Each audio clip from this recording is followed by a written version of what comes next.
Nearly all leaders craft a narrative to help define their organization, to define the values of that organization, and to establish a compelling purpose. Storytelling is one way to do that. Story, as my mentor Linda Henke says, triggers emotions and connections that are seldom accessed in other kinds of language. Metaphor is another way. Some leaders use the metaphor of a symphony conductor to describe their role, coordinating immensely talented people to perform something complex and so beautiful. An umpire is another great metaphor. An umpire creates confidence when they're clear on what is a ball and what is a strike. They maintain integrity of the game, and they also have a front row seat to the strategy and talent unfolding right before their eyes.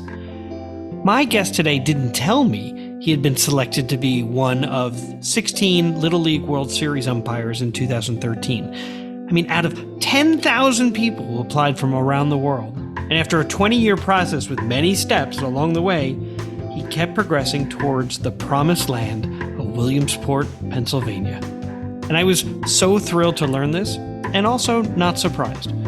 John Bell is my guest, and we talk about leadership and decision-making, and we talk about advice for all leaders, and especially those hired to lead a school district in their hometowns.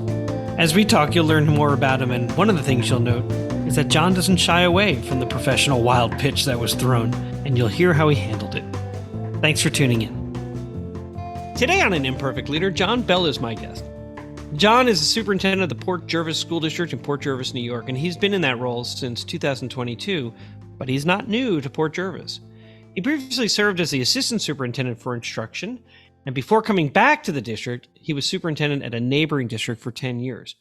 And as most people have come to understand when it comes to the role of a superintendent, John is the chief executive officer. He's the CEO overseeing staff, programs, and operations. He also works closely with the school board on governance, advocacy efforts, and policy development, and he leads the system-wide activities such as leadership development, strategic planning, faculty staff recruiting, district communications. Superintendents are the CEOs with day-to-day operations and day-to-day responsibilities, but they're also responsible and expected to look to the future. John, welcome to An Imperfect Leader. Thank you very much. So, John, I intentionally didn't mention this in your introduction because I thought it merited its own highlighting. So it's nice that you returned to Port Jervis after serving as its assistant superintendent, but it's so much more special to you. You returned to your hometown. In fact, if I remember correctly, you graduated from Port Jervis, your brothers graduated from Port Jervis, your parents, your grandparents, and even some of your great-grandparents graduated from Port Jervis too. Whoa. So there are a number of superintendents who listen to the program from all over the country who have done just that. They come back home and they serve their hometown school districts. And I wonder, what's one piece of advice that you would give to leaders thinking about doing the same thing? Well, certainly it's a thrill to be able to do it. But the secret is that the timing has to be right. The last thing you want to do is go home and have the timing not be right, because it's one thing for it not to work as superintendent in a district, an unknown district, but to have it not work in your hometown is like a magnitude of 10. So don't rush to take that job back home. Make sure it's the right scenario, the right situation, the right board, finances are aligned, or you think you can turn it around if finances are in a bad place, or they're in a bad place with the construction or whatever it is. Make sure you feel like you can make a change or make a difference, because you don't want bad taste in your mouth that I tried to go home and it didn't work. You know, I grew up in the town where my mother grew up. I grew up in the house that she grew up in. And I remember going to the local butcher shop or the local deli, and they'd say, you know, how's Ma? How's grandma? I imagine to an even greater extent, because you're a leader in the district, I was just a kid. But for you, it's, what would your mom say about this decision? Or what would your grandmother say about this decision? So I imagine the stakes are pretty high. So it's an interesting piece of advice. It's got to be the right thing, not just from a nostalgia. Wouldn't it be nice to be the leader in my hometown? But how can I bring value to a town I care so deeply about? Yeah, I agree. And I told some of my administrators that, listen, if you go off to become a superintendent in another district, just know that you probably in your first year, you would not want to go as fast as I went in my first year. I was able to go fast in my first year because It's my hometown. I was the assistant soup. So I didn't have to take time to get to know everybody and get a lay of the land. So please don't think you can go to just District X and go as fast as John did this year, because that could get you in a heap of trouble. I could only go this fast because of the scenario I was in. And I think that's really important. Yeah, I think that's really good advice. The systems thinker, or a habit of systems thinking, is to avoid the urge to make impulsive decisions. And I think that when we are hired by school boards, they have a really specific idea of, we need this changed and go do it. And yet the system has existed for so long before we even arrived that to fall prey to that impulse to make quick decisions usually leads to long-term repair that needs to be done. And so I think that's really interesting advice that you're providing to those who are close to you. In the leadership model that I have used to advise others, there is a dimension, leaders learning work. And that is the mind of an organization's work. And inside that dimension is a term, harvesting the collective wisdom. And when you're making decisions, you want to consider the collective wisdom, the different perspectives, and it always leads to better decisions. And I was looking at your major initiatives, and I liked how easy it is for the general public to access.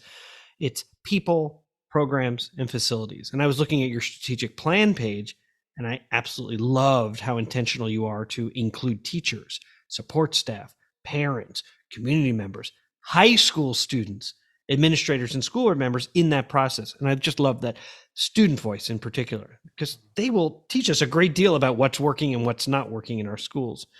So I've learned that you regularly facilitate aspiring and new superintendent workshops. And I imagine many of them are concerned about how they will harvest the wisdom and make meaningful progress when they become district leaders. Would you talk about the important work and the tools that you use when advising new and aspiring superintendents? We've all been down this road. We've all been rookie superintendents at one point in time. So anything that we can share with new and aspiring superintendents to help them avoid the pitfalls that we may have run across, or the landmines that we stepped on. One of the things I love to do at every new position that I've been in, from assistant principal to assistant soup to superintendent, is I do a 4-question survey with the staff. And I've done it at every new job. And the first question is, what's great about this place that you don't want me to mess up? Number 2, what's good or average but could use some improvement? Number 3, what things should we stop doing? And number 4, what new things should we start doing? And when you take that opportunity to survey all the troops and get their feedback around those 4 big, broad questions, it really gives you a lot of input about what's working and not working in the district from a variety of sources. I mean, because it's every staff member. It could be a custodian, a bus driver, a cafeteria worker, a calculus teacher, a kindergarten teacher, an administrator, a board member. And you look for those common themes. Wow, a lot of people are talking about this being something that needs attention, or this is something we should stop doing. And then sometimes you get great ideas about new things too, because people talk to colleagues in their neighboring districts. This district has A, B, and C. How come we don't? We would love to have that, whether it's a swimming pool or a particular AP courses or field trip experiences, what have you. So really, the 4-question survey allows me to gather a ton of information from everybody who's a stakeholder. And then you use that to tackle some, what I call low-hanging fruit. Find some low-hanging fruit and you can get some early victories to build credibility. Hey, this new guy listens to us and he's actually fixing things. And certainly don't pick something that only one person recommends. Make sure it's something that everybody's talking about and everybody seems to be in unison about, and then there are the things to do first so that you can build that momentum. Can you think of an example of one piece as you were entering that was we should stop doing that? And there's got to be a process, because as you said, you don't listen to one voice, nor do you make an impulsive decision.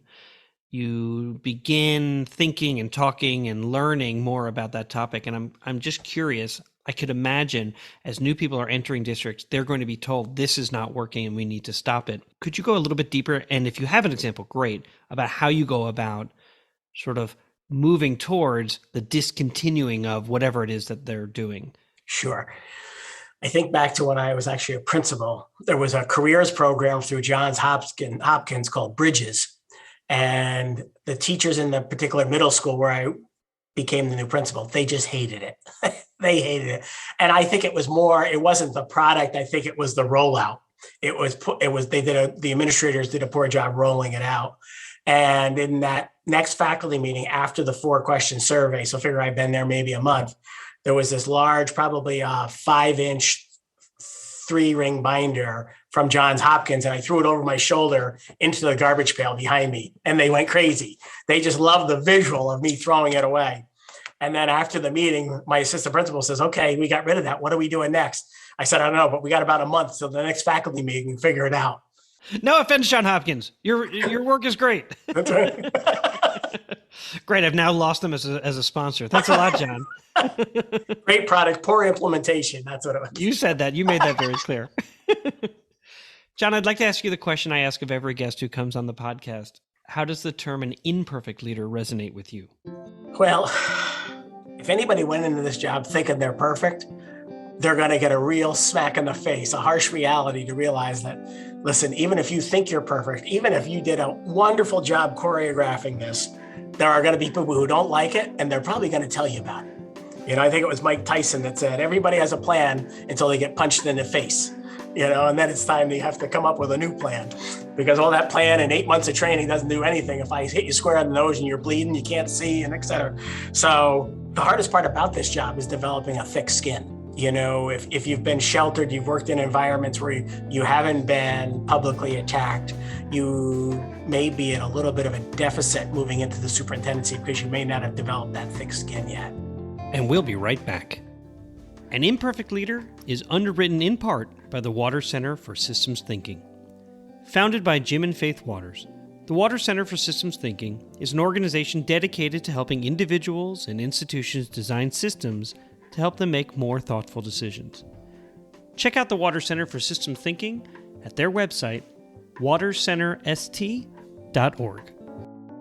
We're back for segment 2 of An Imperfect Leader called Imperfect Leadership in After Action.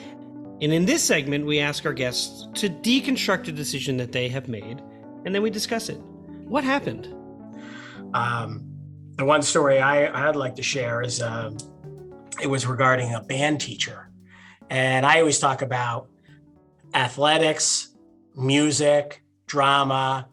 They're all kind of like a front porch to your district because they're the things that the public sees. And even though it might be a $3,000 stipended position, it could become a very controversial decision to put someone in, take someone out, what have you. And I was a superintendent in my last district in Pennsylvania. It was the last meeting of my 5th year. So that would be, I did the math, that would be board meeting number 120. And one of my personal goals that I always had every year was to try to protect my board and shelter them from controversy, to have me take it on and handle it at the administrative level so they wouldn't have to take it at the board level and have it become more political, because anything at their level it can be politicized by the public or by whomever. So picture 119 meetings where there's anywhere from 3 to 5 people in a board meeting in the audience, except for the people that are invited to do a presentation or the top 25 seniors or what have you. Normally our meetings would have single-digit visitors. And on the 120th meeting, the room is full. And I'm like, what is this all about? And my high school principal says, remember I told you about moving some music teachers around? I think they're all here about that. And I'm like, oh my God. So it was the first time I ever experienced the full room as the super, and public comment is they're just taking shots at me left and right. Now the backstory is in that district, they had 2 middle schools. One of the middle schools was actually attached to the high school, and we would share some music teachers between the middle school and the high school. And the current structure was one band teacher was in the middle school and he did the big concert band and the jazz band. The other band teacher at the high school did the same thing, one concert, one jazz. They came up with an idea that they thought one guy was better at concert and the other guy was better doing jazz. So what they do is they flip the script so that okay, teacher A, you're going to have the concert band in the middle school and the high school. Teacher B, you're going to do jazz band in both schools. Well, to the high school teacher who now was losing his big concert band and getting just 2 jazz bands, he was really hurt. So he rounded up all the parents to storm the meeting and demand that we restore it to the previous structure. And I took some time. I accepted all their comments. I told them I was going to take the month to work on it and look into it a little more. And then if there were any changes, I would brief everybody next month. And they came back next month. And lo and behold, we stayed the course with our switch. The teacher who went from having high school concert and jazz band, he was going to just the 2 jazzes and no concert. He ended up leaving to go teach in Florida. So we ended up hiring a new jazz band teacher. And I felt bad that he left. And in hindsight, I wish I would have sat down with him and spent some time with him and talked to him about what the goals and the objectives were of the switch. So in your scenario, what I hear is that you have a middle school band teacher and a high school band teacher, each teaching a concert band and a jazz band, and that there was a decision made to have them both teach at the middle school and the high school and to specialize. So one's going to do the concert band and one's going to do the jazz band.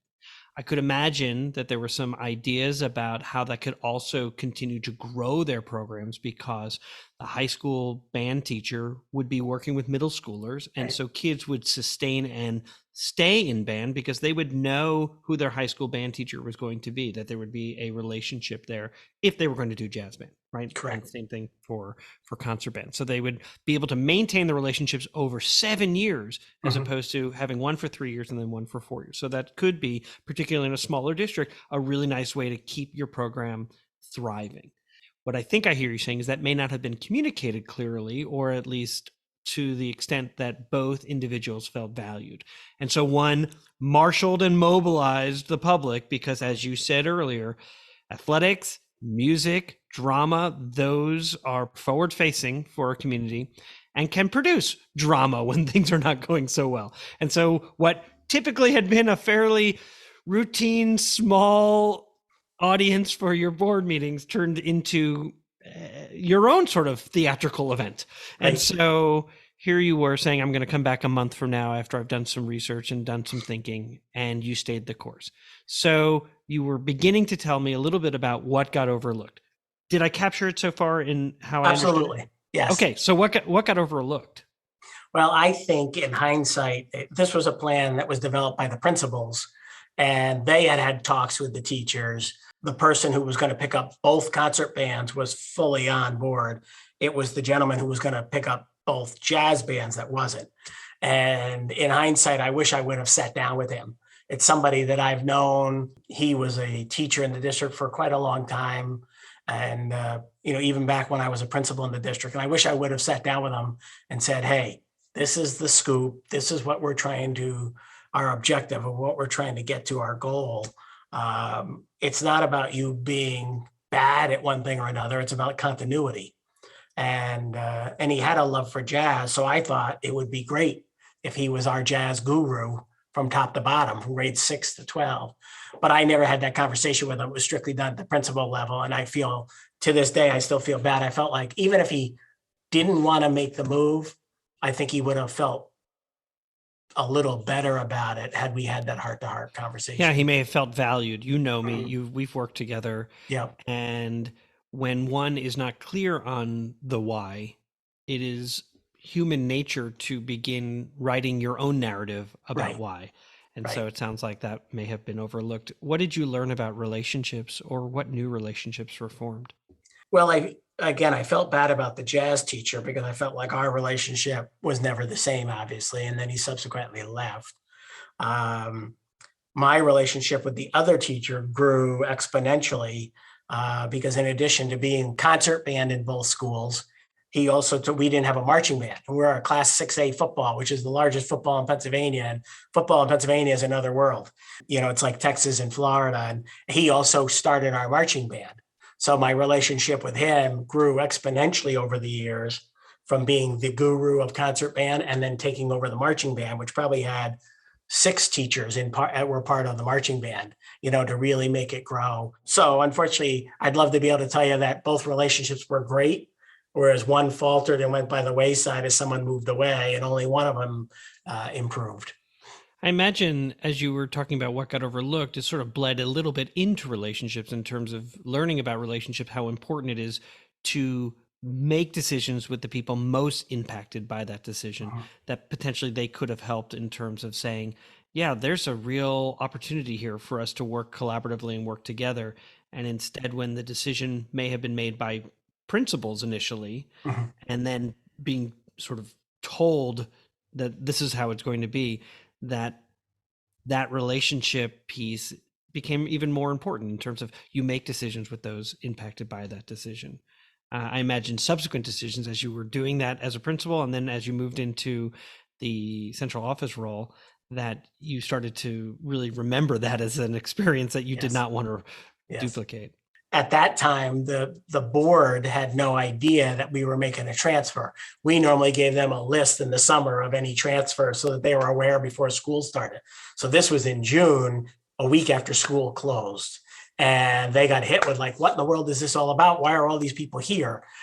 So it really helped me ramp up my communications with board members with the idea that I want to get to them first so that somebody in the grocery store doesn't catch them by surprise with something that they don't know about.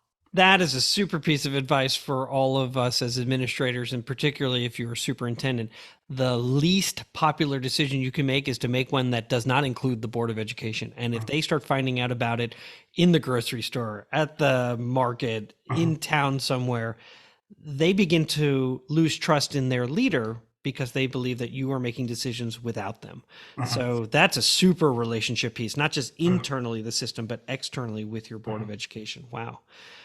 What frustrated you? I think the thing in that whole process that frustrated me is that there were parents in that audience who knew me personally and professionally. And I think prior to that decision would have raved about the job I was doing as superintendent. And because they were emotionally attached, or their child was, to the particular teacher, it was like they forgot all the good things I ever did. And like the whole world was based on this one decision. And that was shocking to me as a relatively new super, year 5 at the time, that like, did they forget everything that I've done for the last 5 years to continue to push and push and push to make us better and better and add programs left and right for kids, including their own kids? It's like none of that mattered anymore. So interesting. As a superintendent, I had a similar experience where I was trying to highlight the gaps in achievement between African American kids and non-African American kids. So white kids, particularly white and Asian kids. And I thought I was doing the right thing in terms of highlighting it and making it known. This is work that we need to do, because I could have stood up in front of any Kiwanis club, any Rotary club, and just said, hey, if you're a 3rd grader in our district, you're reading on a 4th grade level, and left it at that. But I knew that there was more to the story and wanted to work on building better systems. And I thought, because I had been an assistant soup and then the soup, that I would be lauded for making a similar type of observation and saying we need to do better. And instead, I was confused and frustrated when it was, you're highlighting and spotlighting kids to blame them for not doing well. And I went, I thought you knew my heart. I thought you knew who I was. And that's exactly the opposite of what I'm trying to do here. And so I could imagine in your situation as well, wait, you've seen me value the arts and value athletics and value opportunities for our kids. And that's exactly what I'm trying to do, is continue to elevate opportunities for children. And you've written a very different narrative. For what purpose, I can't distinguish or decide. Wow. Yeah. What could you have done differently? In hindsight, I think probably we could have had a music parent meeting to explain the rationale of the changes. Had we known it was going to be such a big deal and that they weren't just going to trust us, we could have easily had a spring meeting and say, hey, we're reorganizing a little bit. Here's what we're going to do. This is what it'll look like in jazz band from grades 6 through 12. This is what it'll look like in concert band. Here's how it plays in. Concert band will play into marching band, and the reasons why. But I think because we hadn't had any controversy for 5 years, I think we took it for granted that the public was going to trust us and let us do what we thought was best. And you always hope that's the case, but obviously you learn it's not always the case. In the end, what was something that was good that came out of the situation? Well, I think the quality of our concert bands has gone through the roof. It truly did work to improve our concert bands, and which then synced up with our marching bands, and which now compete on a national level in competitions. So overall, even though we lost a good teacher, our music program is stronger now than it was then. Even though we had to take some lumps along the way, we do have a better department and a stronger department and more kids participating in the music department than we did then. So I imagine that leads to maybe some advice that you would have for other leaders. What advice would you give to an aspiring leader? Well, in this instance, when you do that analysis and of the situation and the pros and cons of the different formulas or the different designs, once you've done your homework, and even if you may have missed some steps with the relationships, hopefully you could take some advice from what I did and learn about how to improve those relationships. But you also can't flip-flop a month or two later and say, a lot of people don't like this. I think we'll go back to the old system.